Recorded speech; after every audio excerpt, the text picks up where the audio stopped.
Howdy folks, welcome back to Black Sheep Meadow. I'm Brent. And I'm Amber. And we got a good one for you today.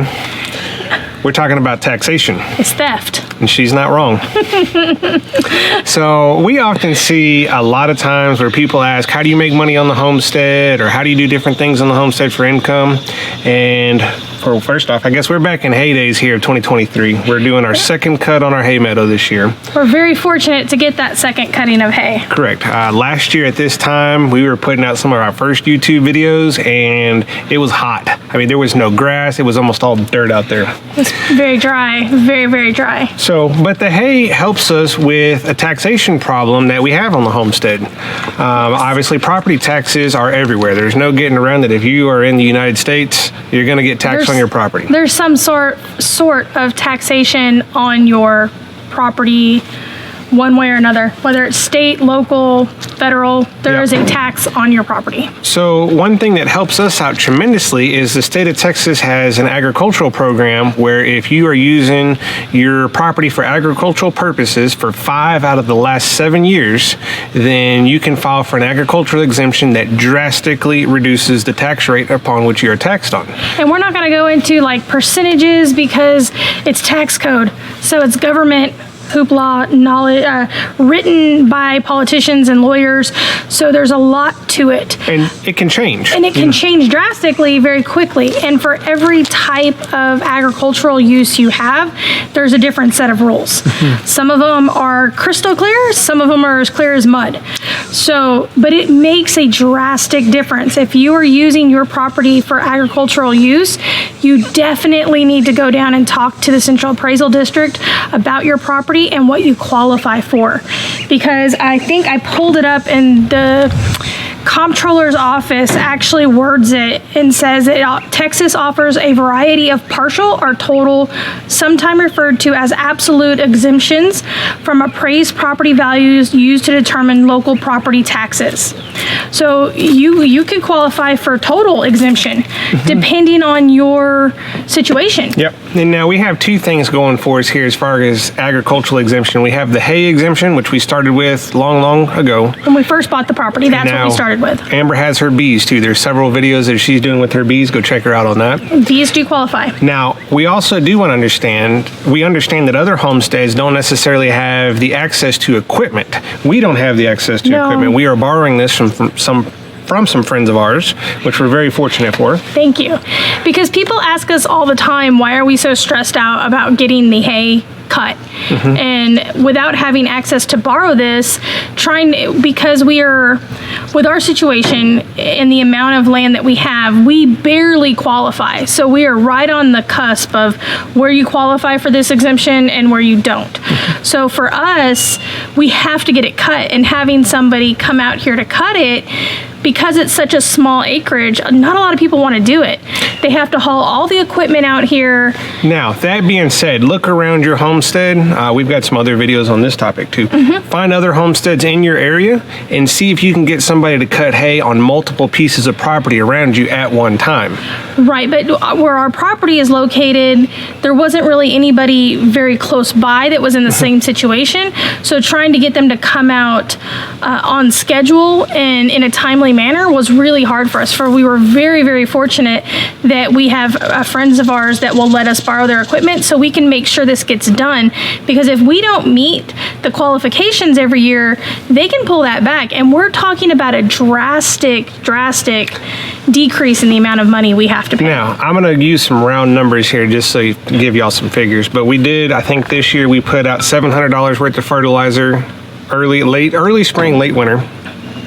Obviously, the tractor takes diesel, the baler takes twine. I've got a bunch of parts that I'm going to use to fix the hay rake, some new tines for it. This coming week, we're going to get that on a different video. So it does cost a lot of money. My mindset is if I am saving, I'm using round numbers here, if I'm saving $3,000 on my property tax bill, I have the mindset I will pay $5,000 in goods or cost to not give the state or the county, the Central Appraisal District, the 3,000.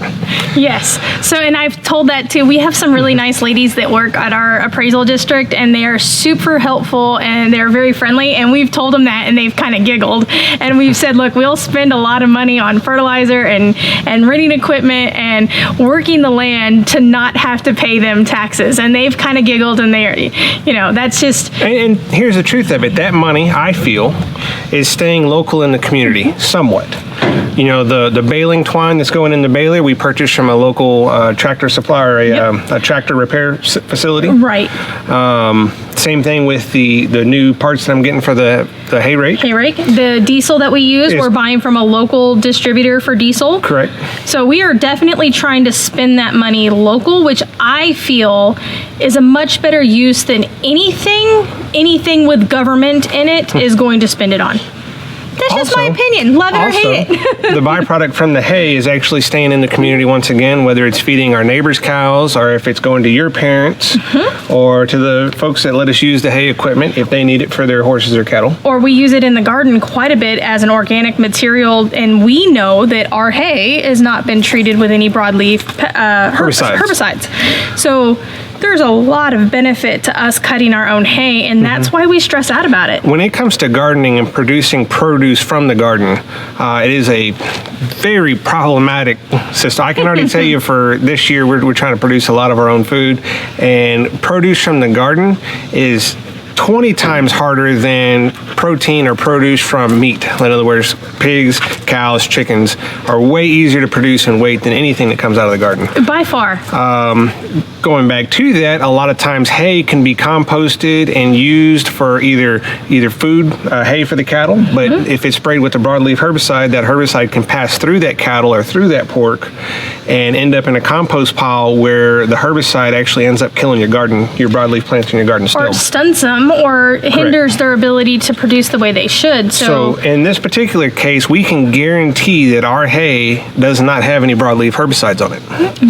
So that's a very good bonus for us in doing this. But yeah, we get asked that quite a bit about why are we so stressed out. It's only 6 acres ish of hay that we're cutting. That's not, it's not 1,000 bales a year or anything like that. Just so the Central Appraisal District knows, if I didn't have access to the equipment, I would be out there with a pair of hand shears and some baling twine doing it by hand because I'm not paying the taxes. We're just not interested in paying any more taxes. Then we have to any more government or federal or any kind of agency out there with a abbreviation or an acronym, then we absolutely have to. So this is one way that we do that. And if you're not doing it and you are using your property for ag use, I strongly recommend you go up and talk to them. They're not as scary as people like to make them out to be. Go in there with a good attitude towards them. They're humans just like you and I. And if you go in there with a good attitude, it generally ends up better than if you go in there sour and trying to start a fight. Right. Like I said, they understand. They know that they pay taxes just like you do. They're not exempt just because they work there. So keep that in mind, that they're just like us, and when they don't want to pay any more taxes than we want to pay taxes. So we're losing daylight. I need to get out there on the tractor. Y'all follow along. Amber's gonna get some footage of me doing some cutting. Yes, we're doing cutting today, and we'll do a part 2 on hay days over the weekend when we bale it. Yep. So hang in there. Watch me. Watch him work. I'm gonna get these, just check out every one of these blades. We kind of looked at them earlier. They are probably pretty close to needing to being flipped. Let me get it set down and we'll get a closer look. All right, so these little blades, every one of these hats has 2 of these little cutting knives on it, and they look all right. Bradley finally showed up over here. What do you think about these blades, Bradley? They're all right for a while yet. He got a couple more cuts out of them. So we'll get one more cut out of this and we'll flip them. Yeah, we need to flip them. They are directional. You got left hand and right hand. Yeah. All right, well, let's kick this thing on.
He's gonna finish cutting.